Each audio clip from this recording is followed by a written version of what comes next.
Observatorio de Prensa con Luis Alfredo Collado. Desde el 23 de enero de este 2019, Venezuela literalmente tiene dos mandatarios. Nicolás Maduro, electo en unas votaciones cuestionadas, y Juan Guaidó, autoproclamado presidente interino. En medio de ellos está el pueblo atrapado en las precariedades, atravesando por la inestabilidad y la incertidumbre que al parecer no va a terminar por ahora. Cualquiera pensaba que la autoproclamación de Guaidó, presidente de la Asamblea Nacional, en lo inmediato tomaría algún tipo de acción para desalojar a Maduro del poder, o Maduro iba a frenar a Guaidó, pero así no ha sido. Maduro se ampara en los militares y los chavistas leales, mientras Guaidó cuenta con sectores de la oposición, Estados Unidos y los países que los reconocen como presidente.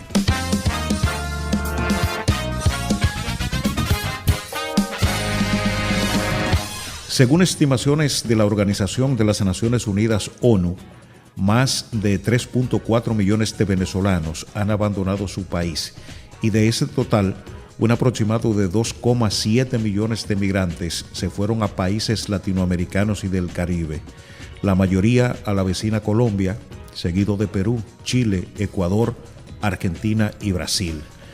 Medios internacionales han publicado que desde el año 2014 se han presentado unas 390,000 solicitudes de asilo y solo en el 2018 se hicieron 232,000 peticiones.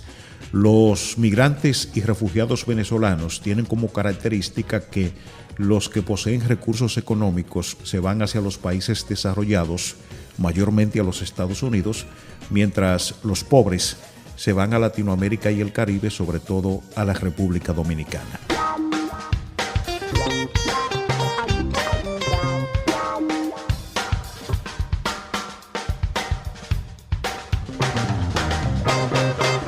Lo cierto es que Nicolás Maduro no ha podido hacer un buen gobierno, pero también hay que entender que la oposición no le ha dado tregua y por consiguiente no lo ha dejado gobernar.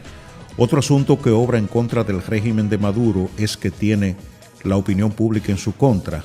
Medios opositores de Venezuela y cadenas nacionales e internacionales de otros países regularmente presentan una sola cara de la noticia, destacando casi siempre los aspectos negativos de su gobierno.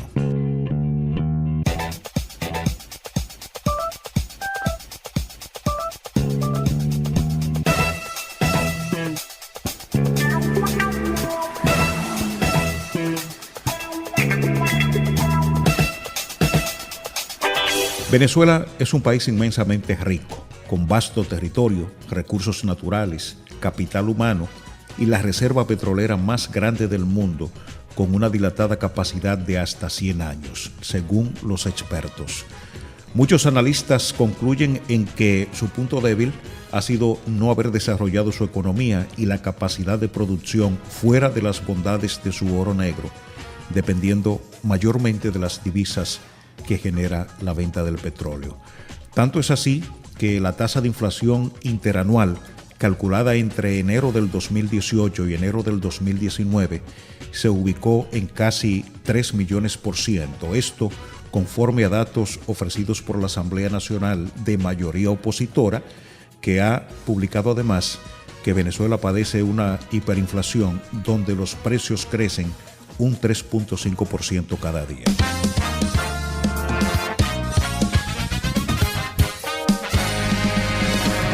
Aparte de la hiperinflación que afecta a esa nación, también se suman otros males sociales como la corrupción, que conforme a Transparencia Internacional y su informe sobre el índice de percepción de la corrupción, Venezuela y Nicaragua son percibidos como los países más corruptos de América Latina.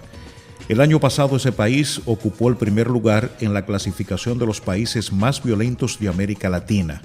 Venezuela cerró el 2018 con una tasa de 81,4 homicidios por cada 100,000 personas, una cifra que lo coloca como el más violento de la región, por encima de El Salvador y Honduras, con un total de 23,047 personas asesinadas, según datos recopilados por el Observatorio Venezolano de Violencia.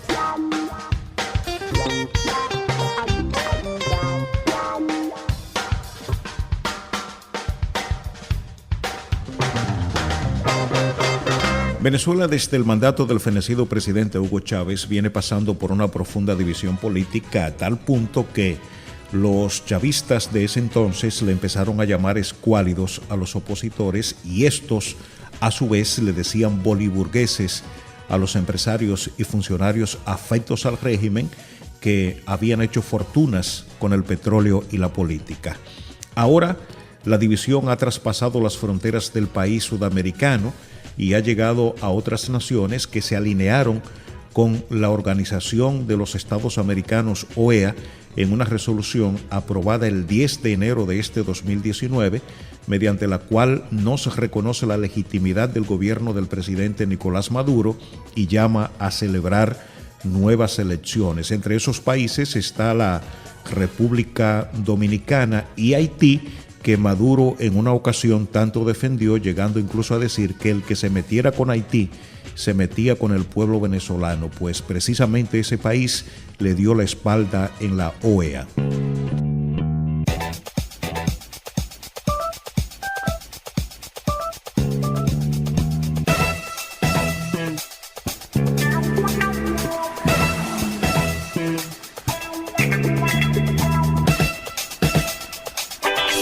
La República Dominicana, beneficiaria al igual que su vecino Haití con el programa de facilidad petrolera conocido como Petrocaribe, también se le volteó a Venezuela y desconoció a Maduro.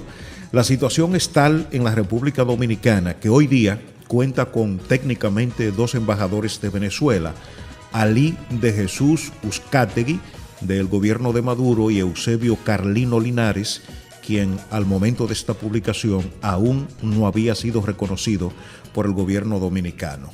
El pasado 27 de febrero, en el Congreso Nacional, un acto de desbordamiento emocional que algunos consideraron como bochornoso, protagonizado por los periodistas Consuelo Despradel, Julio Martínez Pozo, Eury Cabral y Melton Pineda, mientras hacían una transmisión radial, dejó ver que el conflicto político de Venezuela tiene su réplica, por lo menos en ese equipo de comentaristas. Todo empezó cuando llegó Uzcategui, a quien Pozo le gritaba que ya no era embajador, mientras Despradel voceaba que viva Guaidó y Pineda le decía abusadores.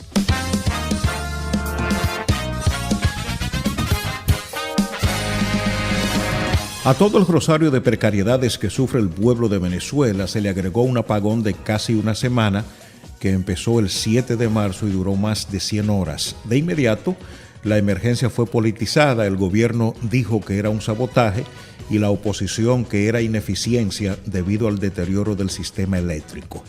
Actualmente, en torno a Nicolás Maduro y a Juan Guaidó, hay una especie de choque entre potencias. Mientras Estados Unidos y sus aliados respaldan a Guaidó, Rusia y China apoyan a Maduro y eso al parecer ha dilatado la solución del conflicto, que puede ser la salida de Maduro y la convocatoria a elecciones o un posible uso de la fuerza militar norteamericana que, aunque se ha mencionado, por el momento no parece ser una opción razonable. Observatorio de Prensa con Luis Alfredo Collado.